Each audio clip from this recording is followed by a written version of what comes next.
Right now, somewhere within 30 feet of where you're sitting, a squirrel is watching you decide whether to trust it.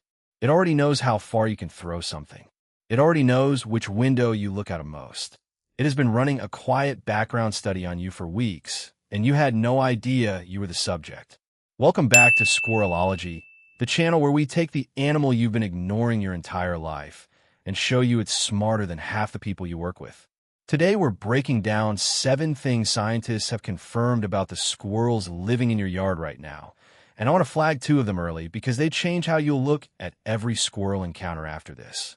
Number 5 is going to make you rethink every time you've ever fed one by hand, because what's actually happening in that moment is not what you think it is. And number 3 involve a memory trick so precise that researchers had to redesign their own experiments because the squirrels kept outperforming the equipment. Stick around for those, but don't skip ahead because the first secret is the one that explains almost everything else on this list. Secret number 1 is that the squirrel in your yard has already mapped you. Not your house. You. Dr. Lucia Jacobs at UC Berkeley has spent years studying how squirrels build spatial memory. And one of the quieter findings from that research is that squirrels don't just memorize terrain, they build behavioral models of the creatures that move through it, including humans. They track patterns. What time you take out the trash, which door you use, whether you're the type who throws food or the type who just watches. This isn't sentimentality, it's survival math, because a squirrel that can predict you is a squirrel that wastes less energy fleeing you unnecessarily and saves that energy for actual threats. Here's what I want you to try tomorrow morning. Step outside at the same time you normally would, but do one thing differently. Move slower than usual, or take a different path across the yard. Watch what the nearest squirrel does. If it hesitates, freezes, or watches you longer than normal instead of immediately bolting, that hesitation is data. That's the squirrel updating its model of you in real time, because you just broke the pattern it had already filed away. The strange part isn't that squirrels are alert. It's that they're alert about you specifically, individually, as a known variable in their world, in a way most of us never extend back toward them.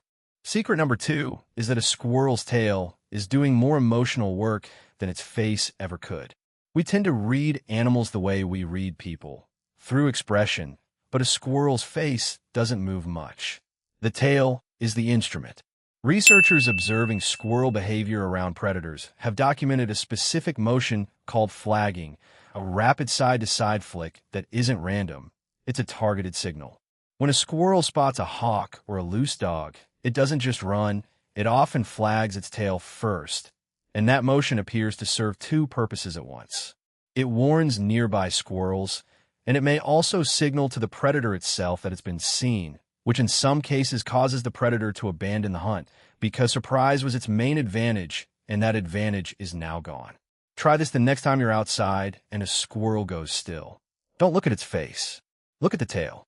A slow, lazy curl usually means it's relaxed, maybe grooming, maybe just parked in the sun.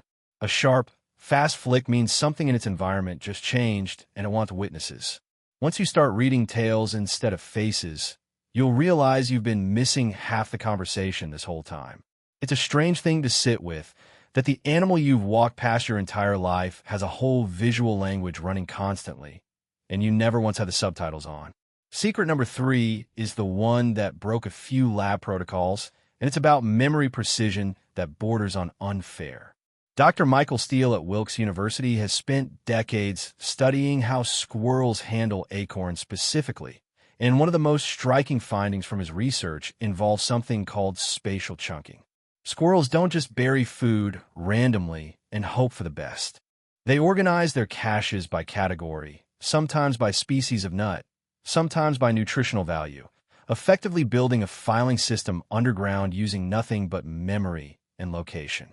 Steele's work found that squirrels will even relocate caches when they sense they've been watched by a potential thief, including other squirrels, which means the animal isn't just remembering where the food is, it's tracking who else knows. Here's a challenge for you.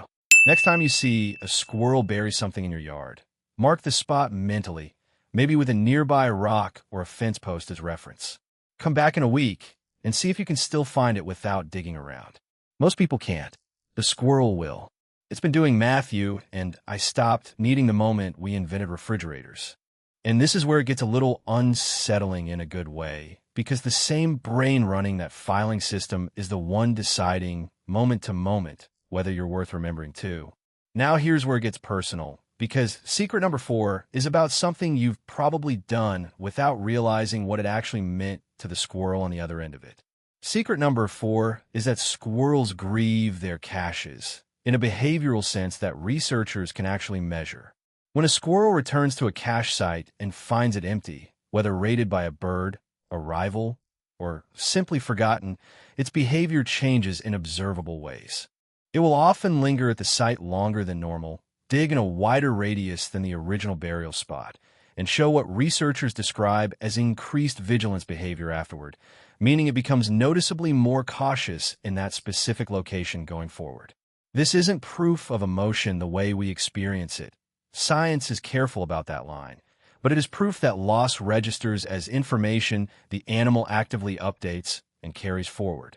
Before I give you the retention challenge for this one, I want you to hold on to something, because secret number 5 is coming up next, and it's going to change how you think about every squirrel that's ever taken food from your hand. Try this tomorrow. If you've ever watched a squirrel dig in the same spot repeatedly and come up empty, that's not confusion. It's running the most sophisticated threat calculation of its day, and it's choosing you anyway, which honestly makes the moment more remarkable, not less. Here's what to try. Next time you hand feed a squirrel, or if you never have, pay attention to the body during the exchange, not just the hand grabbing the food. The back legs stay loaded. The tail stays alert. The eyes never fully settle on the food.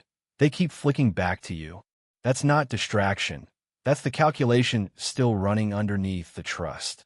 What that means is every single hand-feeding moment you've ever had wasn't a squirrel deciding you're safe once and for all. It was a squirrel deciding you're safe enough, right now, in this second, and choosing to bet on you again anyway. That's not a lower form of trust. Sit with that for a second, because deception at that level means the squirrel isn't just reacting to you. It's reacting to what it thinks you're thinking, which is a kind of mental sophistication most of us assume stops somewhere well above the size of a rodent.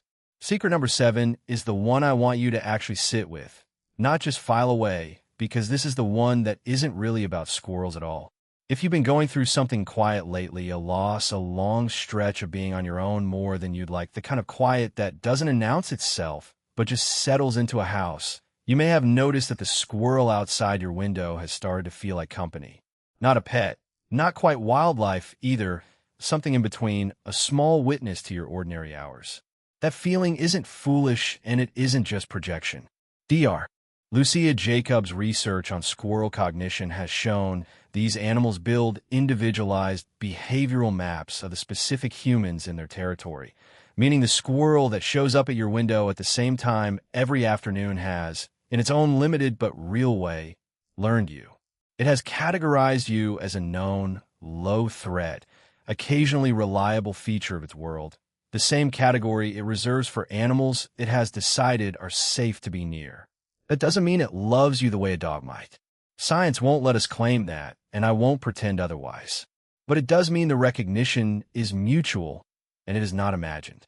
When that squirrel pauses near your window instead of bolting, when it goes still and watches instead of running, some real cognitive process is happening on the other side of that glass, one built specifically around you, updated by you, shaped by weeks or months of you simply being a consistent, unthreatening presence in its one small life. If you're lonely right now, the squirrel outside isn't a replacement for the people you're missing, but it is real. The recognition is real. You have not gone unnoticed. Something out there has been quietly, carefully paying attention to you too. So here's what I want to know from you. Which of these 7 surprised you the most? And does one squirrel in your yard seem to know you specifically the way we just described? Tell me in the comments. I read every single one, and I'll pin the best stories. If this video changed how you'll look at your backyard tomorrow morning, send it to the one person in your life who feeds squirrels off their porch and pretends it's not a whole personality trait. They'll know exactly who they are. Thanks for spending this time with me. This has been Squirrelology, and I'll see you in the next one.